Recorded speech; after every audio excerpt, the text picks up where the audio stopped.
Every year, Nile crocodiles claim the lives of hundreds of people across Africa. Yet, unlike lions or giant pythons, their stories are rarely told. They strike in silence, leaving behind nothing but a few fading ripples on the water's surface. Is it their sheer size that makes them such perfect killers? Or is there another secret lurking beneath the murky waters of this great river, where life and death are separated by only a single breath? Join us as we uncover the mystery of the planet's most ancient predator, the Nile crocodile.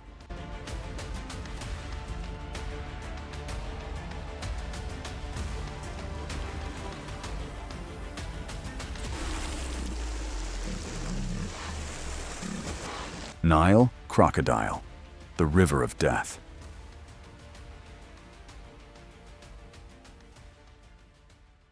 The Nile, the longest river in the world, a blue artery flowing through the heart of Africa. From the cloud-covered mountains of Uganda, it begins its 6,600-kilometer journey, cutting through the desolate valleys of South Sudan, then winding across barren deserts where nothing else can survive. And finally, it empties into the Mediterranean Sea, carrying with it silt, life, and the mysteries of millions of years of evolution.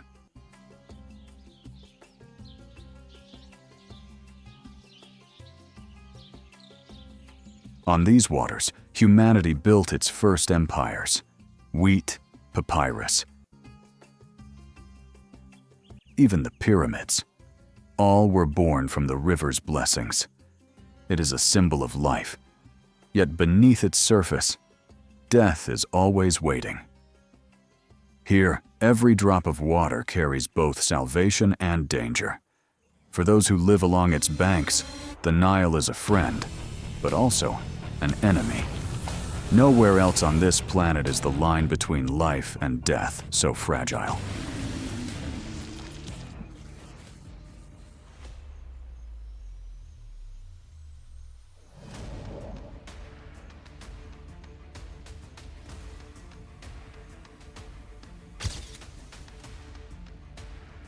No one knows exactly how many crocodiles live in the Nile. According to recent surveys, the entire Nile basin is home to an estimated 60,000 to 80,000 individuals. Most of them are concentrated in Uganda and South Sudan, where vast swamps, natural lakes, and ideal breeding grounds create the perfect habitat for these ancient predators.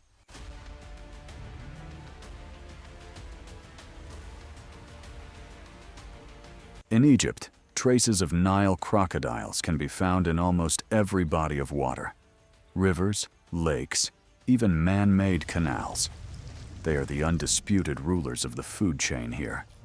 And that means one thing: wherever there is water, danger is never far away.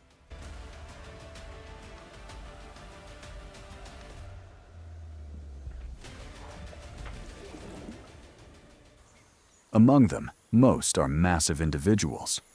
On average, an adult male Nile crocodile measures between 3.5 and 5 meters long, weighing around 400 to 700 kilograms, while females are smaller, about 2.5 to 3.5 meters in length.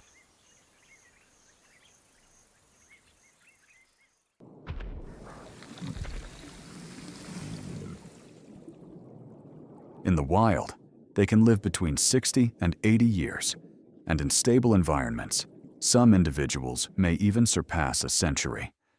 Specimens longer than 5.5 meters are now extremely rare. One of the most famous examples of a giant Nile crocodile is Gustav, a legendary monster said to inhabit the Rufiji River and Lake Tanganyika in Burundi. According to biologists who have tracked him, Gustav is estimated to be about 6 meters long and weigh nearly a ton, almost twice the size of a small car. Locals believe he is over 70 years old and has killed more than 300 people, mostly fishermen and bathers. Despite numerous attempts by researchers and even military units to capture or confirm his death, Gustave has never been caught. He has become a living legend of Central Africa, a symbol of the power and ferocity of the Nile crocodile.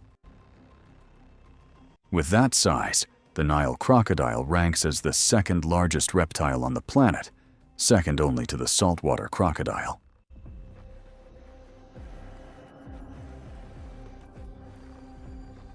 Here, most crocodiles hunt along narrow stretches of the river, where herds of antelope, wildebeest, or zebra often come to drink or cross.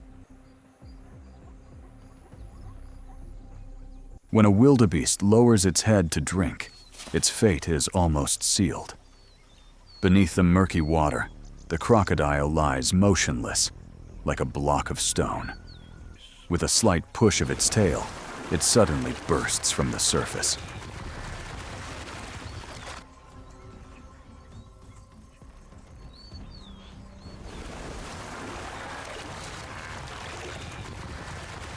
Its jaws clamp down on the prey's neck or leg, and in that instant, its half-ton body drags the animal helplessly beneath the water.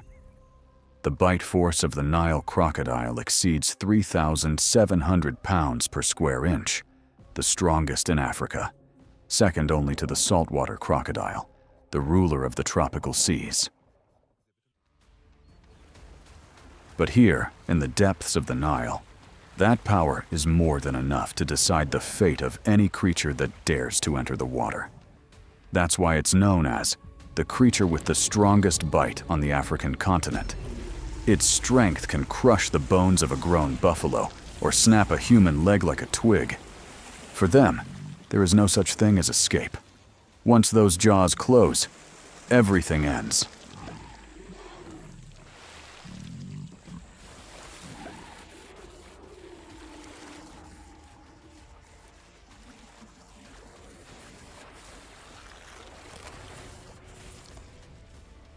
Unlike saltwater crocodiles in Australia, which hunt alone, Nile crocodiles tend to gather in groups. When one makes a kill, the others rush in almost instantly. They don't wait for their share. They tear the prey apart together until only scattered remains are left. It's not cooperation, but a brutal survival instinct. The faster you eat, the higher your chance to live.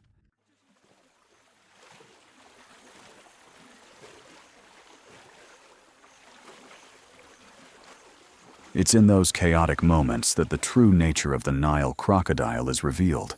Ferocious, possessive, and utterly merciless. They don't just kill to eat, they kill to assert dominance. Unlike their saltwater relatives who prefer to stay hidden and avoid conflict, Nile crocodiles will attack anything that dares to enter their territory, even their own kind, or humans. And perhaps it's this raw aggression that has made them the most feared crocodiles in all of Africa.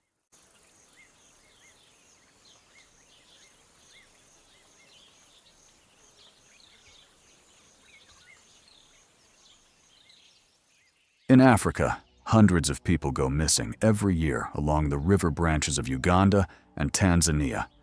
Most of them are never found. No cries for help, no traces, only an overturned canoe and a few streaks of blood floating on the water. For the people here, fear has become a part of life. They call the creature behind these disappearances by a single name: the shadow of the river.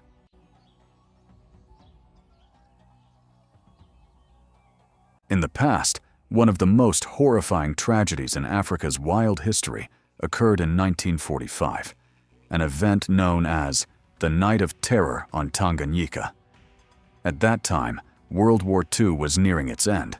A unit of Japanese soldiers, surrounded by British forces, was forced to retreat through the swampy wetlands along the shores of Lake Tanganyika, home to thousands of giant Nile crocodiles. As night fell, the seemingly calm waters erupted in chaos. Screams echoed through the darkness, then fell silent.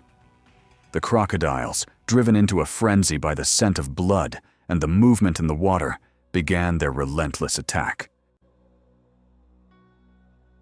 According to the account of a surviving British officer, The entire swamp seemed alive.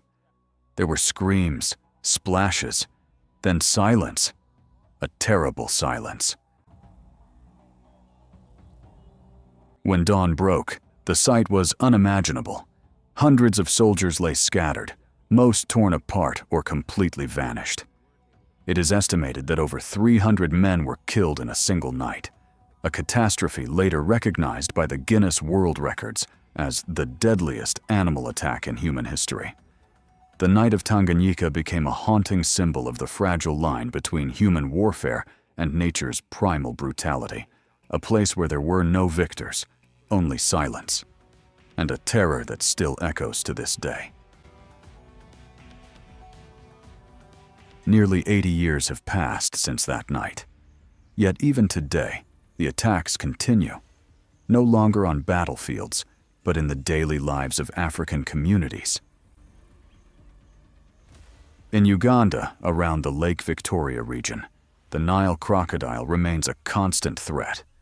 In just the past 3 years, at least 5 people have been killed, and many others have lost legs or arms while fetching water or washing their boats along the shore.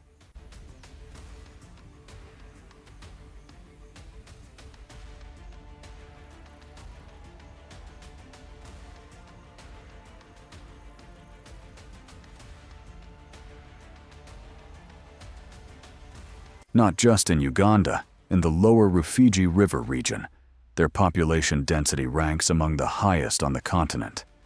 The river stretches over 600 kilometers, flowing through swamps, flooded forests, and small villages, a perfect environment for these predators to hide and hunt unseen. This very area has become a hotspot for deadly attacks. According to official statistics from the Tanzanian government, between 2019 and 2023, at least 19 people were killed, and 20 others lost limbs in crocodile attacks.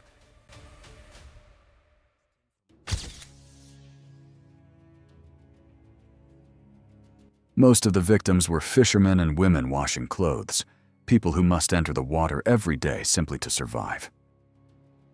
But the tragedy goes far beyond numbers.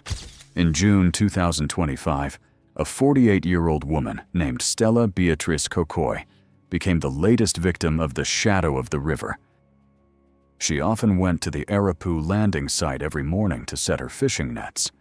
That day, just after sunrise, she and 2 friends were untangling their nets when the water suddenly erupted.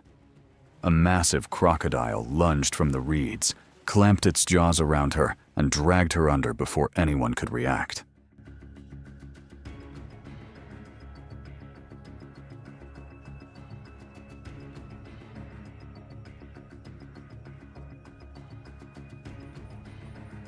Villagers and police searched for 3 days.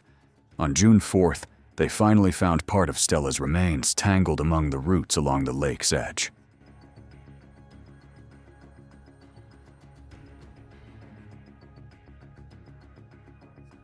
After the incident, even though local authorities built steel fences along several riverbanks, installed red warning signs, and wildlife officers captured and relocated dozens of crocodiles, the river has never truly been safe.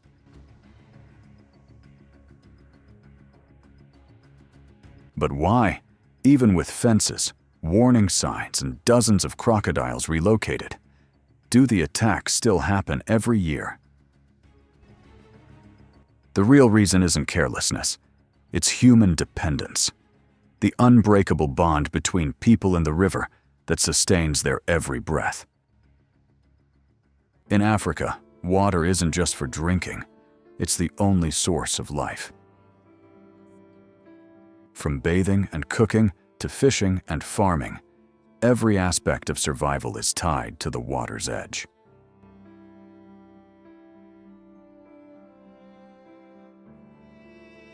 For them, the river is life itself, something they can never abandon. And because of that, it has become a place where humans and crocodiles are forced to share the same territory. One driven by survival, the other by instinct. Between them, Steel fences and warning signs are nothing more than invisible lines, because here, every drop of water is a choice between life and death.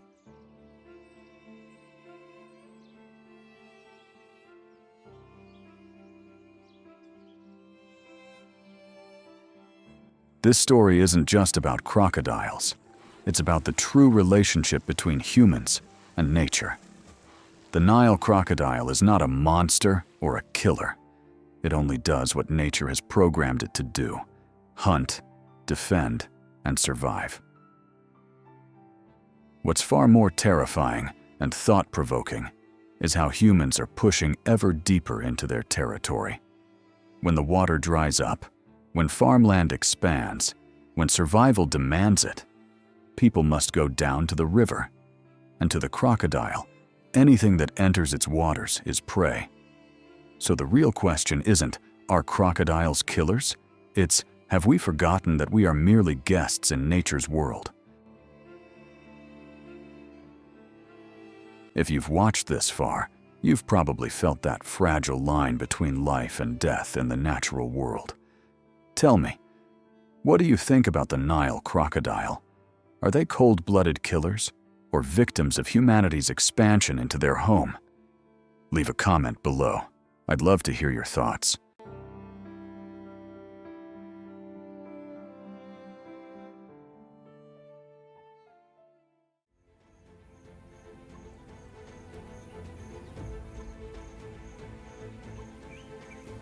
The crocodiles, once feared as the demons of the Nile, are now crammed into shallow, shrinking pools.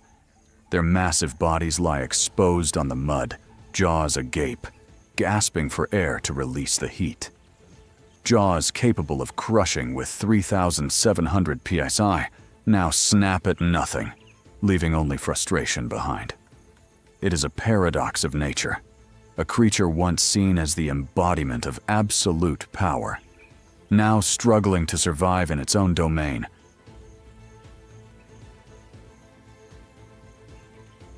Yet nearby, the hippos fare no better. They crowd together in shrinking mud holes, and when the scorching heat of the sludge becomes unbearable, rage erupts into deadly clashes, where the fallen are sometimes their very own kind.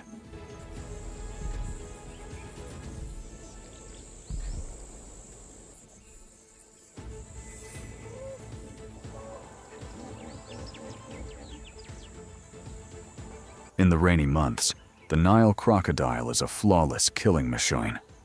But as the dry season stretches on, that power turns to waste. Each strike closes on nothing, mud spraying into the air instead of flesh and blood. The river's demon now thrashes in despair within the murky sludge. The only prey left are a few catfish stranded in the shrinking pools. For a creature that once ruled the river, it is the humiliation of hunger and the raw exposure of survival itself.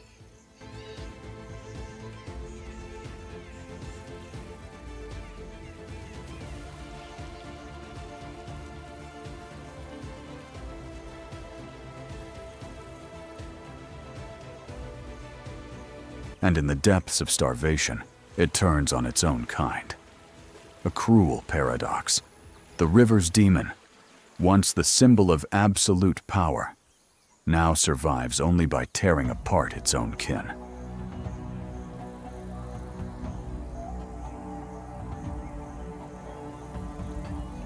This is not merely a scene of cruelty, but a law of evolution. In the dry season, cannibalism becomes a way for the population to regulate itself. The weak are eliminated, leaving room for the stronger to endure.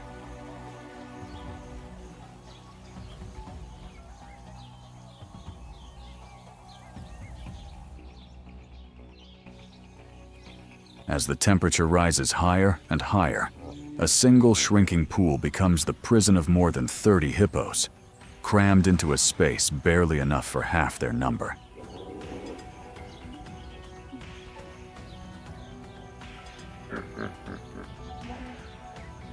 The hippopotamus, a giant weighing more than a ton, is usually a gentle creature, resting beneath the water to escape the sun. But when the water disappears, its calm facade evaporates as well. In its place come violent rages and bone-crushing charges that shake the very floor of the drying mud pit.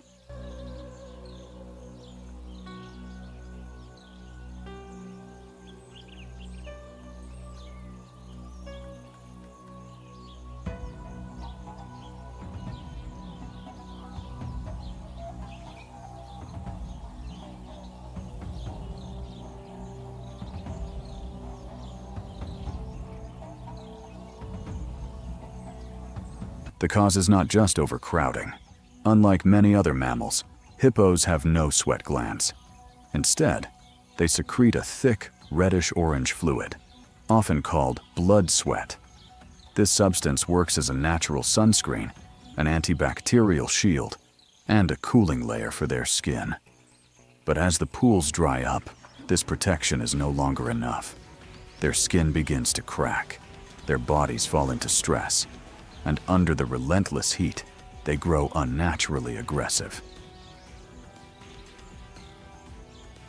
The pressure builds until it finally explodes. Adult males roar, jaws gaping wide to reveal half-meter canines, evolved not for feeding, but for battle. They hurl themselves at one another, tons of muscle colliding with bone-shaking force, the sound of their charges echoing through the drying pit.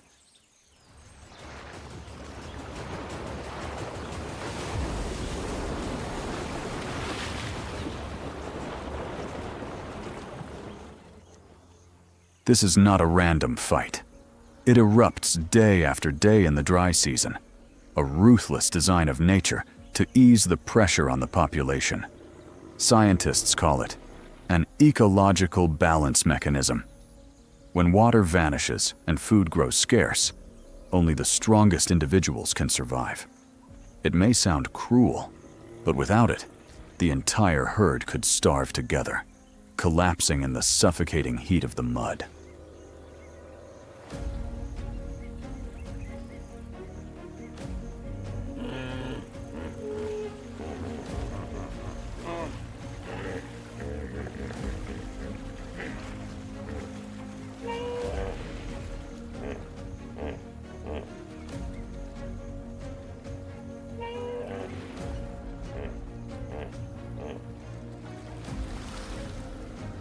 The defeated males do not die in the mud pit. Their death comes later, slower and far more merciless. Deep wounds weigh down their massive bodies, leaving them unable to rise. Their cracked skin burns as if set aflame beneath the scorching sun. With no water left to cool their bodies, open wounds become gateways for billions of bacteria. Science calls it septicemia, and for an animal weighing more than a ton, it is a death sentence hanging overhead. In just a few days, the infection spreads through the body, bringing down a creature once mighty in agony and exhaustion.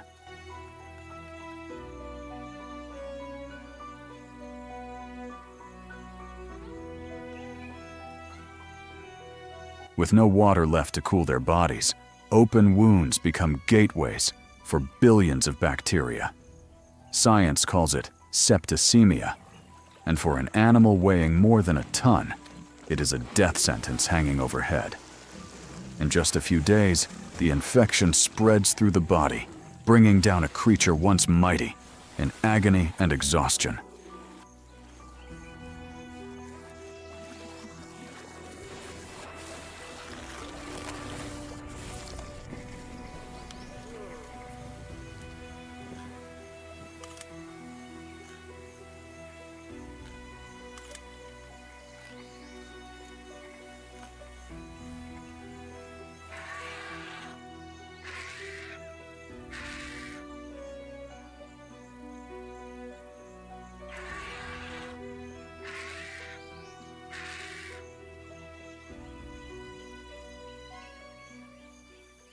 While the earth cracks below, where crocodiles and hippos pay in blood for every shrinking pool of mud. Above, another ruler claims an entirely different world. With wings spanning over 2 meters and eyes sharp as blades, the African fish eagle.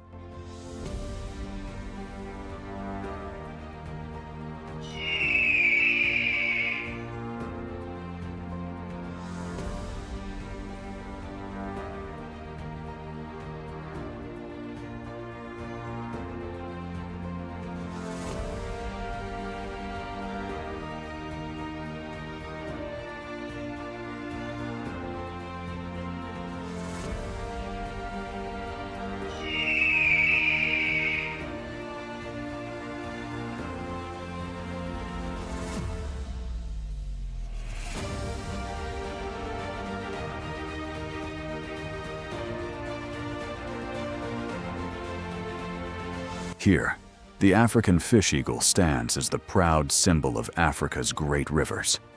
With a wingspan reaching 2 to 2.4 meters, it glides across the sky like a colossal black and white sail.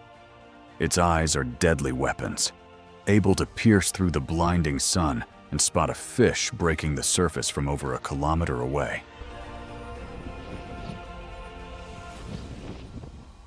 Every dive is a death sentence. Its talons, curved, nearly 5 centimeters long, sharp as spears, clamp down with crushing force, piercing through the slippery scales of fish. With a single beat of its wings, the prey is lifted from the water, stripped of any chance to escape. While predators in the river struggle desperately to survive, in the skies, the precision of these talons makes the African fish eagle an undisputed ruler.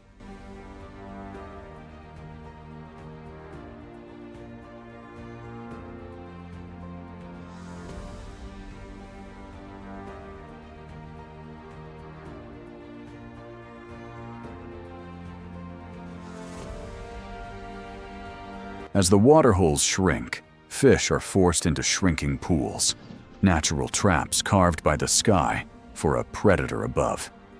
The eagle wastes no strength lurking in mud, no need for bloody battles. With a single glide, razor-sharp eyes lock onto the target, and talons deliver the end in an instant. High above, the African fish eagle remains calm and unshaken, a chilling reminder of nature's harsh truth. While others bleed and struggle just to survive, some species rise to power by turning crisis into dominance.